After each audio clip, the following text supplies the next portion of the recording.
తెలంగాణలో రైతుల కోసం బీజేపీ నేతలు దీక్షలు చేపట్టారు. ఇప్పటికే కరీంనగర్లో బండి సంజయ్ సత్యాగ్రహ దీక్ష నిర్వహించారు. నేడు రైతు సత్యాగ్రహం పేరుతో అన్ని జిల్లా కేంద్రాల్లో ఉదయం 11 గంటల నుంచి దీక్ష చేపట్టనున్నారు. రైతు రుణమాఫీ, కరువుతో నష్టపోయిన రైతులను ఆదుకోవాలని డిమాండ్ చేస్తున్నారు. రంగారెడ్డి జిల్లాలో బీజేపీ తెలంగాణ రాష్ట్ర అధ్యక్షుడు కిషన్ రెడ్డి సత్యాగ్రహ దీక్ష చేయనున్నారు. మహబూబ్ నగర్ లో డీకే అరుణ, సంగారెడ్డిలో లక్ష్మణ్, నిజామాబాద్ లో ఎంపీ అరవింద్, మేడ్చల్లో ఈటెల రాజేందర్ దీక్ష చేయనున్నారు.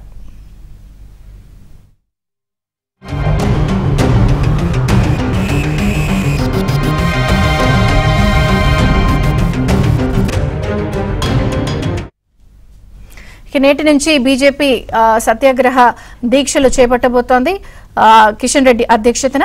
మరిన్ని వివరాలు మా ప్రతినిధి నరేష్ అడిగి తెలుసుకుందాం. నరేష్, ఈరోజు రైతు సత్యాగ్రహం పేరుతో భారతీయ జనతా పార్టీ నిరసన దీక్షకు దిగుతుంది. ఉదయం 11 గంటల నుంచి మధ్యాహ్నం 1 గంట వరకు ఈ దీక్ష కొనసాగుతుంది. నిజానికి కాంగ్రెస్ ప్రభుత్వం వచ్చిన 100 రోజులు అంటే 100 రోజుల్లోనే ఇచ్చిన గ్యారంటీలన్నింటినీ కూడా అమలు చేస్తామని చెప్పి కాంగ్రెస్ పార్టీ హామీలో పేర్కొంది.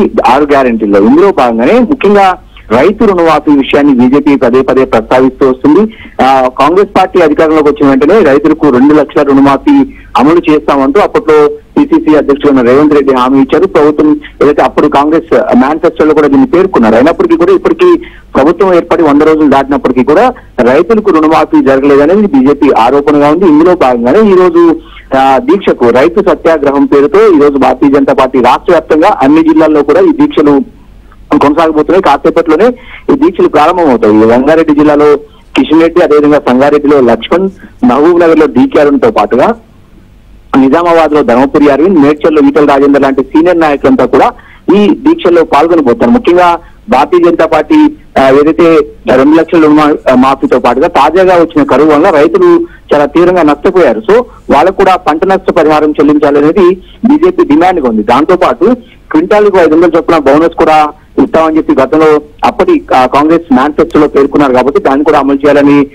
చెప్తున్నారు. అదేవిధంగా రైతు కూలీలకు 12,000 చొప్పున, అదేవిధంగా రైతుకు ఎవరైతే రైతు ఉంటారో ఆయనకి ఎకరానికి 15,000 చొప్పున ఇవ్వాలనేది కూడా రైతులకు ఇవ్వాలనేది బీజేపీ డిమాండ్ గా ఉంది. ఇందులో భాగంగానే ఈ రోజు దీక్షకు బీజేపీ కూర్చుంటుంది. ముఖ్యంగా పార్లమెంట్ ఎన్నికలకు మరొక 39 రోజులు మాత్రమే సమయం ఉంది. ఈ 39 రోజుల్ని పెద్ద ఎత్తున రైతులను కూడా ఆకట్టుకోవాలనేది బీజేపీ ఆలోచనగా ఉంది. ఇప్పటికే ఇక్కడ తెలంగాణలో కనీసం 10 స్థానాల్లో 10 ఎంపీ స్థానాల్లో గెలిపే లక్ష్యంగా బీజేపీ ముందుకు వెళ్తున్న నేపథ్యంలో ఇప్పుడు ఈ రైతు దీక్ష కూడా తమకు కలిసి వస్తుందని చెప్పి భారతీయ జనతా పార్టీ విశ్వసిస్తుంది. ఇందులో భాగంగానే రాష్ట్ర వ్యాప్తంగా ముఖ్య నాయకులతో పాటుగా ఎవరైతే పార్లమెంట్ ఎన్నికల్లో పోటీ చేయబోతున్నారు 17 పార్లమెంట్ నియోజకవర్గాల్లో బీజేపీ అభ్యర్థులు ఎవరైతే ఉన్నారో వాళ్ళందరూ కూడా ఈ దీక్షలో కూర్చోబోతున్నారు. ఆ తర్వాత మీడియాతో కూడా మాట్లాడే అవకాశం ఉంది. Thank you Naresh.